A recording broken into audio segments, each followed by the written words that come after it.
For the longest time, I have been in search for the perfect crosshair. Now, if you played a lot of shooters, then you've probably heard at some point people tell you that your crosshair just doesn't matter. Pick anything you want and stick to it. But for years, every crosshair I've ever used always felt like there was something missing. Something that just didn't feel quite right. I felt compelled to spend countless hours adjusting, tweaking, and trying hundreds of crosshairs to get rid of this feeling, but to no success. This is something that has plagued me in countless games. Osu with testing hundreds of custom skins, to League of Legends to the point where I even downloaded YOLO Mouse just so I wouldn't have to deal with the god awful client cursor. And even Valorant, where I've tried hundreds of other people's crosshair profiles, and then there was Deadlock. Deadlock has been the most egregious of all the games I've played when it comes to crosshairs. And that's mostly just because the game is still in alpha, so the settings to adjust your crosshairs are just very primitive compared to most other games. And it causes most of the crosshairs in the game just to feel off to me. Even though I had little hope for finding anything that would make me happy, Deadlock's gameplay was just so clean and fun that I just had to put in the effort to find a crosshair that would make me happy. So I went to work. The default crosshair is pretty bad. I don't know why for games the default crosshair is always so trash, and Valorant it's the same way. It only took me my very first game of Deadlock to play this crosshair and want to get off it. Now, the crosshair is the actual standard for most people's crosshairs. Although I do like this in games like Valorant, I don't like it so much in Deadlock. The reason why I like it in Valorant a lot more is because you can use it for lineups and stuff like that, because the T shape of the crosshair actually allows you to more easily align your crosshair with different elements of the environment in Valorant, so that you can actually memorize your lineups. In Deadlock, that's not really a thing, so the major use case for having that crosshair for me is just kind of not there. I ended up spending about 3 days on this crosshair before trying to look for something else. Then there was the dot crosshair. I like playing Lady Geist a lot, so the precision of the dot crosshair was something that I was definitely looking for. I would frequently lose my place on where my crosshair actually was, and I just didn't really feel confident in my aim while using the dot. But I ended up liking the dot more than the other options, and I ended up staying on the dot crosshair for about a week. And then there was the box. This is something that I have tried before in Valorant, and although it felt a little bit awkward at first in Deadlock, I slowly got used to it and adjusted it over time to actually fit my needs. Starting with just a box, it helped a lot with tracking, and because I didn't really care about precision too much, all I had to do was make sure that the target was inside the box at all and shoot, and I was probably going to hit them. But sometimes I did want that extra level of precision in case the target was a little bit too far away or their hitbox was too small, and I actually needed to line up the shot a little bit better. So I adjusted by actually adding a dot in the middle so that I can have the advantages of a dot crosshair while having the leeway of a box. I've definitely had a few of you ask me what the heck is wrong with my crosshair and how do I make it? And making the crosshair is pretty easy. Here are the settings that I use, but keep in mind, depending on your resolution and your monitor, the actual exact settings that you need to get a box will be different from player to player. Okay, so that's how I make the crosshair, but why do I even use a square crosshair in the first place?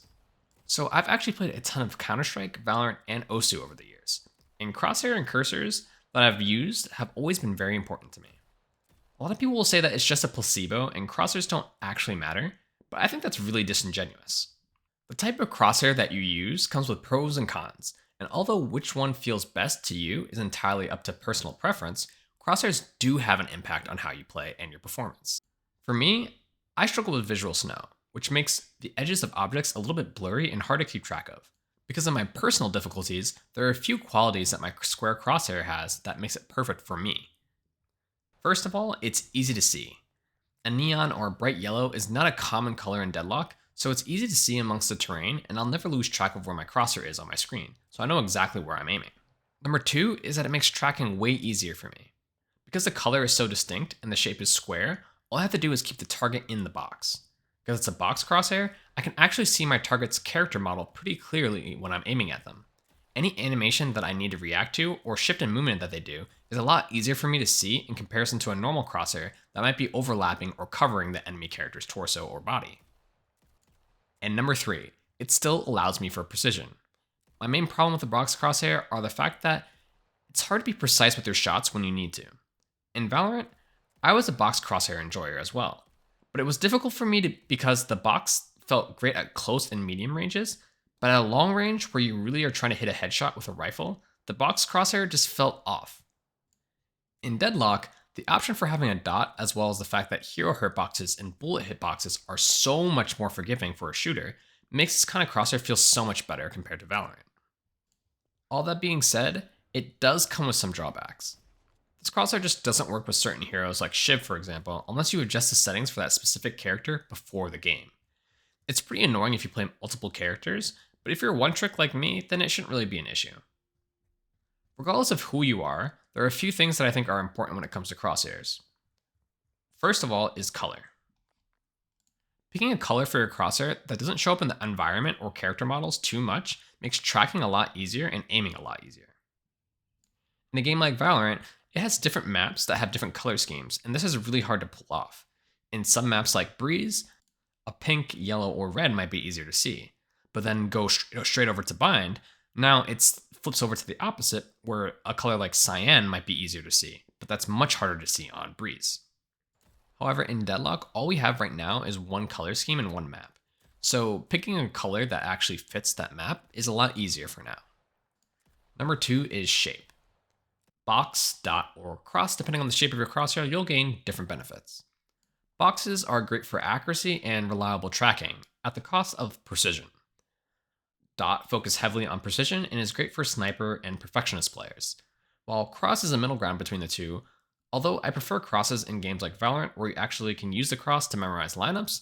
In games like Deadlock, however, I don't find it as useful. But if that's something that you're just used to from older games and it's your preferred comfort, then crosses probably will be beneficial to you. And number 3 is size. Size is the most mental aspect of crosshairs in my opinion. Playing Osu gave me more experience with playing around with cursor sizes. The size of your cursor and crosshair doesn't affect your bullet size at all, but it affects your perception of how accurate you need to be. The larger your cursor or crosshair is, it can give you more confidence to be a little less precise and move faster with your shot instead of focusing on just getting the right precise shot for your crosshair on the target before taking the shot. Smaller crosshairs, however, can be great for players that want to take more time and be exactly precise with their shot. Line up and be pinpoint wherever you're pointing and be a little bit more perfectionist with your shot. But small crosshairs and cursors can actually be a little bit nerve-wracking because your actual hitbox for your bullet might be bigger than your actual crosshair or cursor in the first place. However, it might be a little bit nerve-wracking to take a shot and your crosshair's not completely on somebody, so you end up taking more time than you actually need to land the shot. As you begin to understand your own playstyle and what you're trying to achieve with your character, then you can use your knowledge about different crosshairs to build the perfect crosshair for yourself. Something that feels natural and comfortable during your play. There's no one size fits all, and there will be some players that perform better if they consistently switch up their crosshair every once in a while. The most important thing is to find what suits you.